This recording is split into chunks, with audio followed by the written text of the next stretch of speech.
Okay, start. Good afternoon, judges. My name is Glenn Chris JCS Wano. I am representing the grade 3 pupils. The theme for this month is healthy, nourished, sheltered, ensuring the right to life for all. This is my drawing. There are 4 ways to be healthy. Number 1, healthy physically. Number 2, healthy mentally. Number 3, healthy spiritually. And number 4, healthy emotionally. Healthy physically means that we should be strong, we should be away from sickness or diseases, and we should eat the grow and glow foods. We should take a bath, we should sleep early, and we should eat fruits and vegetables. In my drawing, there is a family living in a safe house together, happily enjoying the nutritious foods, and the parents love their children so much. Number 2, healthy mentally.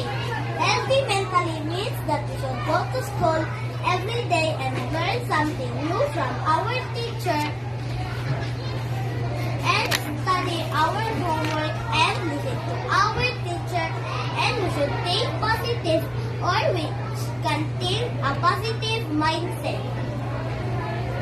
Number 3, healthy spiritually. Healthy spiritually means that we should go to church every Sunday and we should pray before we eat, before we sleep. We should thank God for all of His blessings.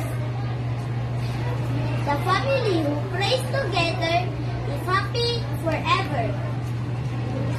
Number 4, healthy emotionally.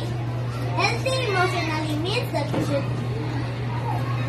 parents should give the time to their children to play with their friends, classmates, or cousins, and so they can have fun. And they will be happy enjoying with their friends or classmates or cousins, and they can gain more friends. We should remember that all the children in the world have the right to live loved by their parents, teachers, classmates, and the whole community. Thank you for listening to my draw and tell. And once again, good afternoon. Yes.